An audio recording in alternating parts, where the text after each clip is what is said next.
y'all. Y'all my fat pay. Y'all make enough money off of me. Rihanna was like, I just wanted to be her. So my parents were like, be realistic. Like, you need to work.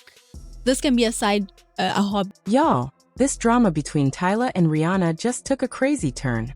And trust me, this isn't just about music. It's about power, image, and who really gets to run the global pop game. Because Tyla's finally speaking out in ways that sound like shade, calling out how Rihanna's shadow might be holding her career back. And fans are now convinced we're really seeing the tension between the two. Ooh, make me sweat, make me holler, make me lose my breath with the drama. But before we get too deep, let me set the stage, because what we're about to dive into isn't just Tyla versus Rihanna. It's about an entire industry playing chess with these two women's careers. And we're about 5 seconds from wild. 5, 4, 3, 2, 1. Now, if you've been paying attention, Tyla came into the spotlight like a storm after her track Water went viral on TikTok in 2023. That record didn't just chart. It cracked the Billboard Hot 100 and earned her a Grammy for Best African Music Performance. Overnight, she became South Africa's global pop princess. But here's where things got messy. Fans immediately clocked, teased, and compared her to Rihanna. The style, the swag, even the hair. Pictures like this had people clowning Tyla for looking like she was cosplaying Rihanna's old looks. And y'all know how savage the internet can get. Folks didn't hold back, calling her a copycat, an industry plant, even accusing her team of using Rihanna's playbook bar for bar, word for word. But Tyla didn't just sit back and laugh it off. Early on, she said it straight. Rihanna is Rihanna. It's a compliment, but at the same time, I'm my own artist. I'm Tyla, and I know as people get to know me and my music, they'll see me as just Tyla. Now that might sound polite, but if you read between the lines, she's basically saying, stop putting me in Rihanna's shadow. I'm tired of y'all acting like I don't have my own identity.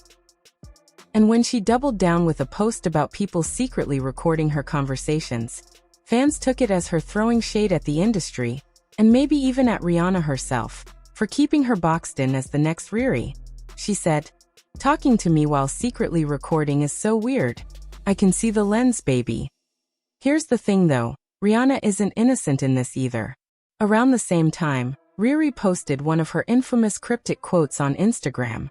No weapon formed against me shall prosper.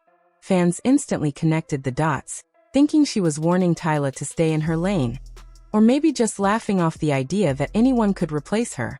To be fair, she could have been talking about anything or anybody.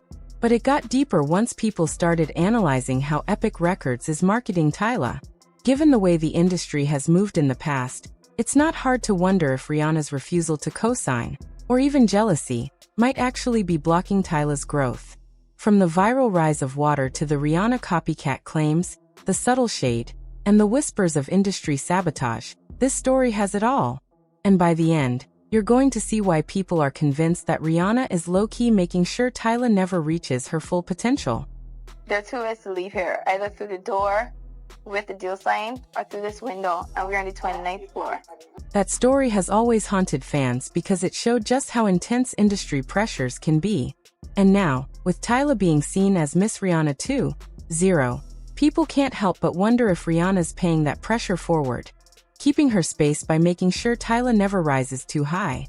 But before we get deeper into sabotage claims, we have to unpack how Tyla's whole image has been manufactured. From her looks to her sound to the way her label positions her. Once you see the formula, it's hard to unsee that Rihanna blueprint. From the jump, Tyla wasn't moving like an independent artist grinding from the bottom. She had a major machine backing her immediately, Epic Records, pushing her from day one. And once you trace how they marketed her, it's hard not to notice the strategy. Back in 2022, Tyla wasn't exactly mainstream, but somehow her single bin thinking kept popping up on timelines. Fans later realized Epic was allegedly paying TikTok and Twitter accounts to push her name in clips, making sure she trended whether people asked for it or not.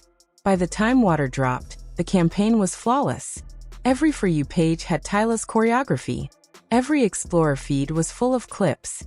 Even people who never searched her name saw her everywhere. That's how deeply the algorithms were flooded. The comparisons to Rihanna only got louder. When Rihanna first broke out in 2005 with Pon de Replay, Def Jam and Jay-Z branded her as the exotic, fashionable, cool girl next door who could cross over globally. Tyla's rollout feels identical. Rihanna had Barbados. Tyla has South Africa. Rihanna had her creative sidekick Melissa Ford.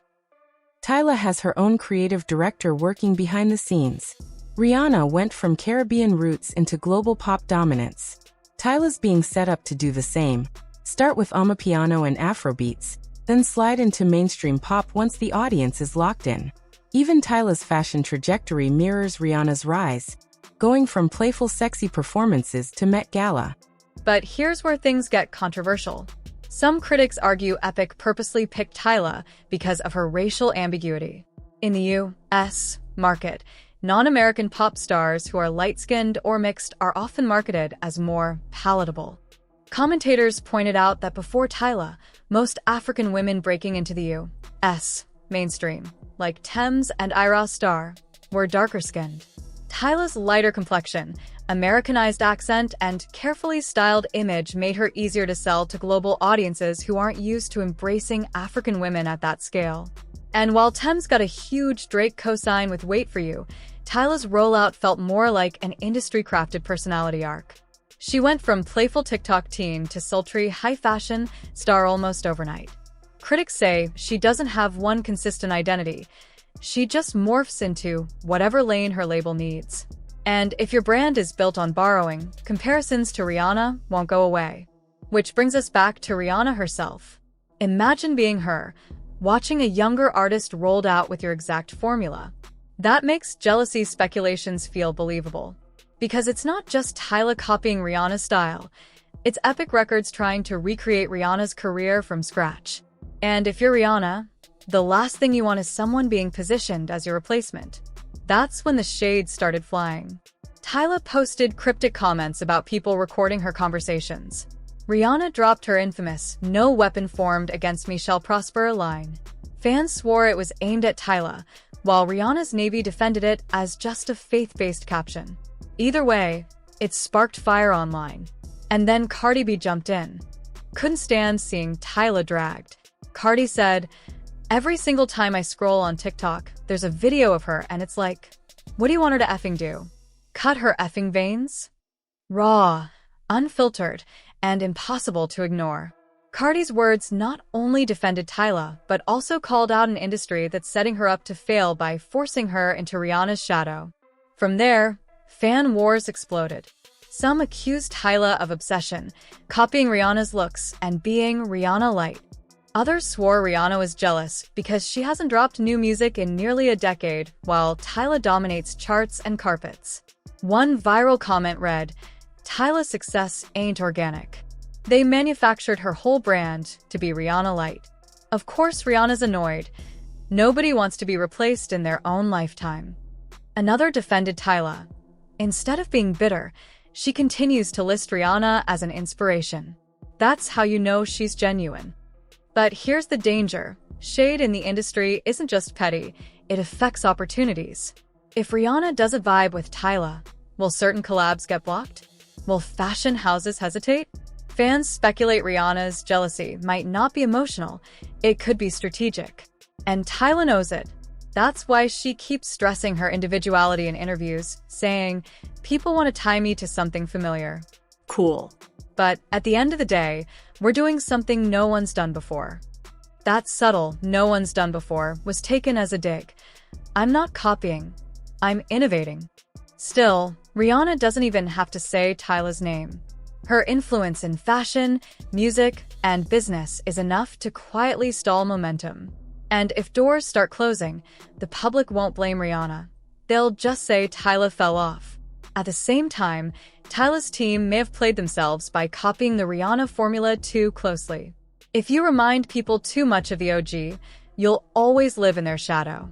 And that's why this drama matters. Tyla versus Rihanna isn't just a fan war. It's a case study on how the industry recycles stars, how one legend slows down, and the machine builds the next one. But the danger is clear. If Tyla doesn't break out of Rihanna's shadow, she risks being remembered as nothing more than a clone. If she flips the script, maybe with a sound switch, maybe with raw storytelling, she could carve a lane Rihanna can't touch. Until then, fans will keep fueling the fire. Because right now, Tyla's fighting to prove she's not a clone, while Rihanna's reminding the world she's still the only girl in the world. So, what do you think? Is Rihanna protecting her throne or sabotaging Tyla's rise? And can Tyla break free from the shadow and stand on her own? Drop your thoughts below, like this video, and don't forget to subscribe because this story is only getting messier.